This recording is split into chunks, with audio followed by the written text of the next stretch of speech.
Assalamualaikum warahmatullahi wabarakatuh. Hari ini kita akan belajar tentang gerak parabola, di mana itu adalah penggabungan gerak lurus berubah peraturan pada bidang horizontal dan pada bidang vertikal, atau yang disebut dengan gerak vertikal yang sudah kita pelajari di minggu kemarin. Jadi gerak parabola itu penggabungan antara GLBB pada sumbu X dan GLBB pada sumbu Y. Sehingga kalau saya ingin menuliskan gerak parabola itu juga disebut dengan gerak dua dimensi. Kenapa kok disebut dengan gerak dua dimensi? Tadi sudah jelaskan karena penggabungan antara GLBB pada sumbu X dan sumbu Y. Jadi gerak dua dimensi, gerak pada sumbu X dan Y. Jika si abang ini melempar bola untuk memasukkan ke ring bola basket, di mana dia memiliki sebuah kecepatan, yakni adalah V0, karena dia memiliki kecepatan awal yakni V0. Kita bisa tinjau atau kita bisa gambarkan seperti ini. Jadi kita bisa tinjau di mana ini adalah V0-nya ada di sini. V0-nya ada di sini. Setelah itu kan dia akan melempar. Pada titik tertentu dia akan naik, dan dia akan juga turun ke bawah. Kenapa ini kok bisa turun ke bawah? Kita ingat pada GLBB gerak vertikal, di mana kalau dia bergerak ke atas itu artinya melawan gravitasi, dan pastinya percepatan itu akan turun atau akan nol. Makanya di sini ada FHY, yakni adalah kecepatan di titik H di bidang Y, dia adalah kecepatannya senilai 0, seperti itu. Oke, kita akan mempelajari bagaimana sih rumus dari gerak parabola. Sebelumnya kita membahas gerak parabola, kita mengingat-ingat dulu vektor. Di mana jika kita lihat V0-nya ini kan terdiri dari sumbu Y dan sumbu X, sehingga kita bisa menarik garis lurus dari arah panah yang ada di garis warna merah. Kita ambil garis untuk menuju ke sumbu X, maka di sini kita akan mendapatkan V0X. Setelah itu kita juga mengambil garis, menarik garis dari sumbu warna merah, arah panah warna merah ke sumbu Y, maka kita dapatkan V0Y. Dulu pada di vektor, masih ingat nggak? Untuk rumus dari V0X itu sama dengan V0 dikali dengan cos theta, atau sudutnya. Oke, jadi sudut yang ada di sini itu disebut dengan sudut elevasi. Jadi sudut elevasi. Sedangkan pada sumbu Y, maka V0Y itu sama dengan V0 kali sin sudut elevasi. Seperti itu. Oke, sekarang karena tadi gerak parabola ini adalah penggabungan antara GLBB, maka kita bisa menganalisis pada GLBB-nya. Kita analisis pada X dan Y-nya.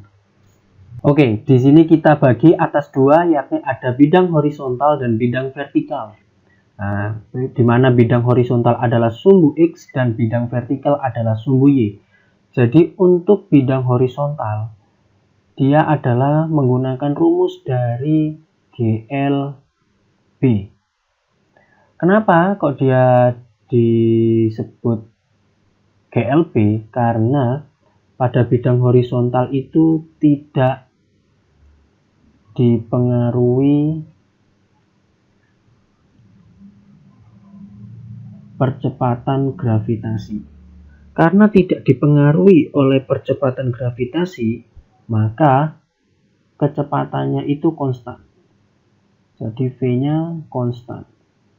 Karena V-nya konstan, maka percepatannya sama dengan 0. Oke, bisa kalian buka lagi catatan kalian. Kalau GLBB itu memiliki sifat yakni kecepatannya kan konstan sehingga percepatannya itu bernilai 0. Sedangkan pada gerak vertikal, kan gerak vertikal ini kan ke arah atas, maka dia dipengaruhi oleh gravitasi. Karena dipengaruhi oleh gravitasi, maka percepatannya tidak sama dengan 0. Kenapa percepatannya tidak sama dengan 0? Karena kan V-nya nggak konstan. Awalnya di sini misalkan pada saat abang ini melempar kecepatannya 20, tapi pada saat titik di sini dia kecepatannya menjadi 0. Nah, maka dia V-nya juga tidak konstan. Makanya karena V-nya tidak konstan, maka percepatannya tidak sama dengan 0. Nah, sekarang kita analisis rumusnya. Nah, jadi untuk rumus untuk mencari V0x atau kecepatan awal di sumbu X itu seperti ini rumusnya. Jadi V0, nilai V0 yang ada di sini dikali dengan cos kali sudut elevasi. Nah, misalkan di sini sudutnya 60, maka cos 60. Sedangkan V0y adalah karena V0y ini dipengaruhi oleh gravitasi dan pada keadaan awal di mana dia akan bergerak ke atas melawan gravitasi, maka rumusnya itu menjadi V0 sin sudut elevasi dikurangi dengan gravitasi dikali dengan waktu. Seperti itu. Nah, jadi kita sudah dapatkan rumus di mana untuk mencari V0x yakni V0 dikali cos sudut elevasi, sedangkan V0y pada sumbu y maka sama dengan nilai V0 dikali dengan sin kali sudut elevasi dikali dengan gravitasi kali waktu.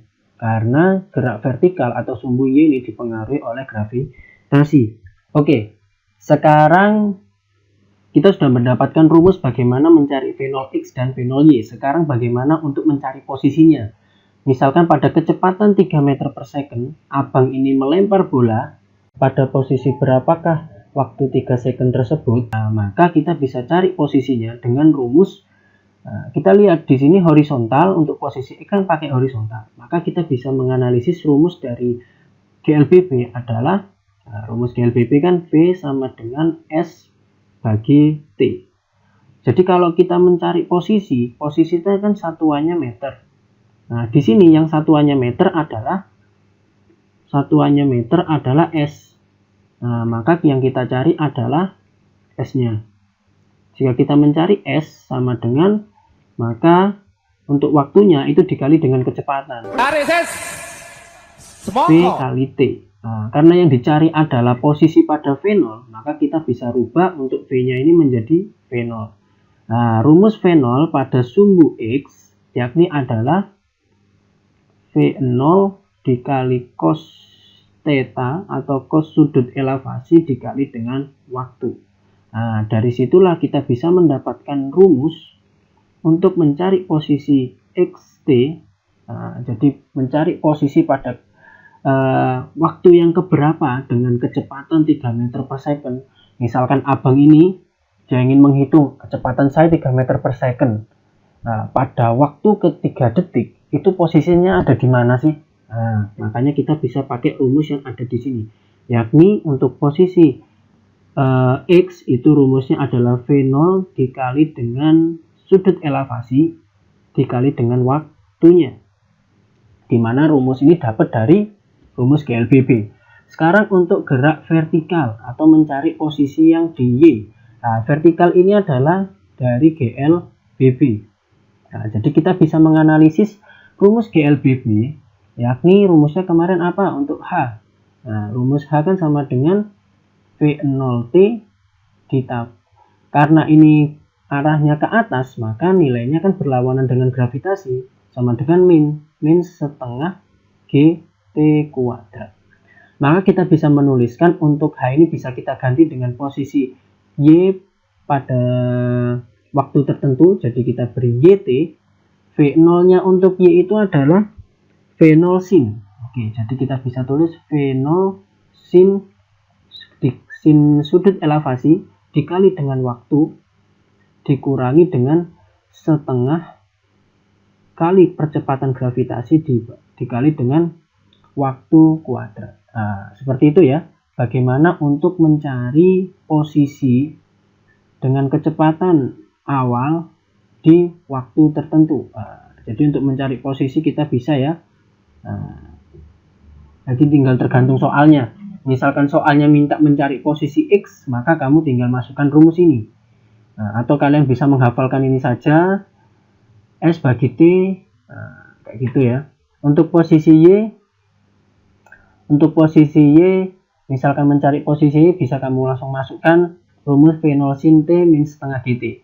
Saya harapkan kalian tidak jangan menghafal rumus, tapi kalian harus paham. Untuk bidang horizontal, dia pakai GLB, sedangkan untuk bidang vertikal itu pakai GLBB. Jadi kalian cuma menghafalkan rumus untuk GLB. Oh, GLB rumusnya sama dengan kecepatan dibagi dengan kecepatan sama dengan jarak dibagi dengan waktu. Sedangkan GLBB kan banyak 3 komponen. Pertama untuk mencari VT, mencari H, terus alternatif mencari VT dengan cara VT kuadrat, seperti itu. Oke, sekarang kita sudah mencari posisinya.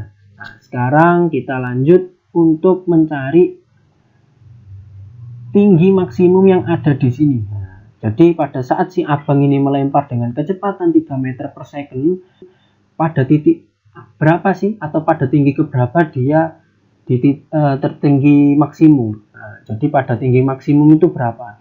Nah, maka kita bisa cari seperti ini. Oke, sekarang kita mencari tinggi maksimum. Misalkan si abang ini melempar suatu bola dengan kecepatan V0, dia itu bisa mencapai tingginya berapa? Tinggi maksimumnya sampai berapa tingginya? Oke, karena posisi tinggi ini dipengaruhi oleh sumbu X dan sumbu Y, maka kita harus mencari posisi X dan posisi Y.